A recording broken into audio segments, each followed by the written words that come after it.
50s and 60s, I believe. Was there a lot of chatter about why you'd want to go to ballet classes?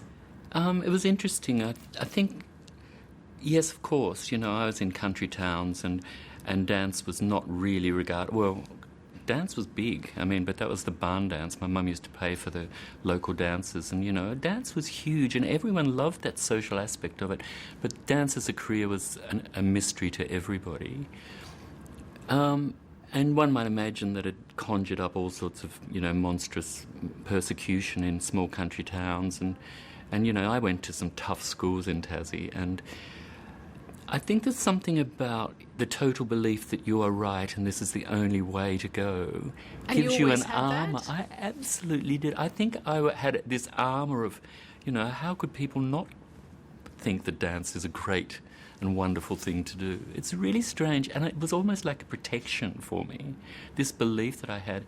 And in high school, which was the toughest time really, when I was going into Launceston every weekend to dance, I don't recall ever being really persecuted or ribbed. In fact, I was a bit of a hero because we had inter-school competitions, which were basically performances, and I got very big Guernsey for doing a Russian Cossack dance, and the guys went, that Murphy wasn't bad, was he? And you go, phew, I got away with it. How did it happen? I think I had a bit of rat cunning about me, and you had to survive. So at the time, who were your dance idols?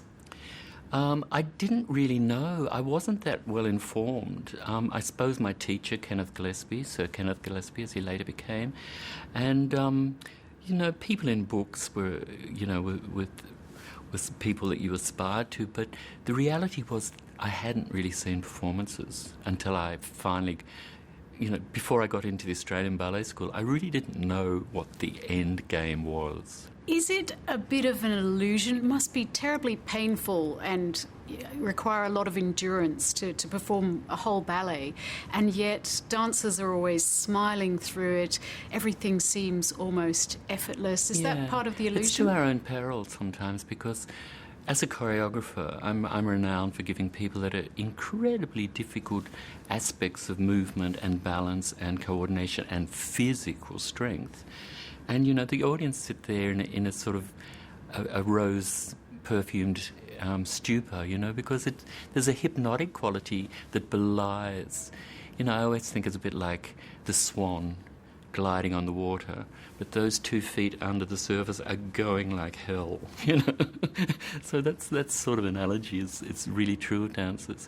And if we were like sports people who were allowed to sort of grunt and moan and show the blood and the bruises at the end of the performance, maybe perception would change. But I'm sort of glad we live in a world of exquisite illusion. Do you ever feel guilty for what you put dancers through? Absolutely. And I feel people's pain if I ever... there are frequent accidents. You can't do this profession without danger. It's not without danger.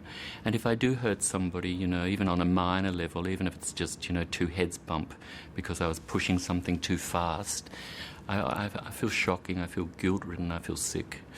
I also, sometimes I'm looking at lifts that I've created and my heart is in my mouth, even though I'm giving the dance, of course you can do it, But at the same time, I'm watching it and going, oh, please don't let anything happen.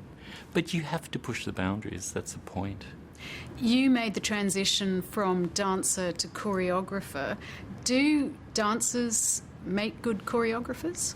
I think it's very hard for someone who hasn't danced to actually understand the aspect. Non-dancers have put pieces together, but the inside knowledge is so essential. And for me, the art of choreography is just the passion to communicate. But to communicate, like any communication, you need vocabulary, you need grammar, you need knowledge, you need history, you need to understand the past and the future of dance to actually do that. So it's a complicated and wonderful and strange, enigmatic art form. I think it's the least understood of any of the arts. Do you enjoy reworking works that are considered classics? I enjoy reinterpreting. I think, you can sort of slip into that thing. If you just do another version, you change the sets, you change the costumes, you change It's not really a change, It's not is it? really, basically. And you see the same vocabulary regurgitated. I enjoy finding ways to breathe life into things afresh. You completely rewrote, if you like, Swan Lake for the production in 2002, and for every probably 20 comments I've read about how wonderful that performance was and is, there's probably one or two that don't like the fact that you messed with a classic. It's really ridiculous. I have to say, it really ruffles me, because I think it ruffles my swan feathers. I think to myself that, these people don't realise that Swan Lake was once a contemporary work, that no one knows what the original looked like. It has been so reworked over time. Adhering to this was the original is a fantasy. People don't know what the original was, but they all claim they do. And the original for them is probably the first Swan Lake they saw, and they think, oh, it must never change from that. But what would it be like if no one ever did rework them, and that there was one version that was seen everywhere, and that the Australian Ballet goes on tour and does the same version that everyone else is doing? It's so important that I showcase what Australians can do in dance by making a vehicle that is in some ways familiar, musically very familiar, but in many ways tells us a little bit more about who we are as Australians and what we think about the art. How do you see the state of ballet today, particularly in this country? And do you advise younger dancers to get experience overseas? I would say if I wanted to have a career, if I was a dancer starting out now, I would be very happy to spend my career in Australia if I could get work. So I would say to a young dancer, try for the heights, go for those contemporary companies that are excellent within this country, or the Australian Ballet, or some of the classical companies that are in state companies.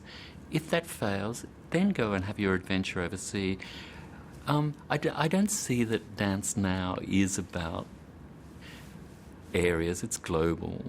Does it surprise you when so many art forms have sort of changed over the years and perhaps dropped out of the limelight? They're not considered such great art forms, I suppose, for the 21st century. Ballet, particularly traditional ballet, really seems to have endured. It's like the magic has never died. I think there's been a real shake-up for ballet. I think over the past 30 years, I think Sydney Dance Company shook the whole routine, and I think companies like Sydney Dance Company and my work for 30 years changed the landscape of dance and what people expected, and they wanted more controversial stories. They wanted more adventurous works. They wanted more athleticism.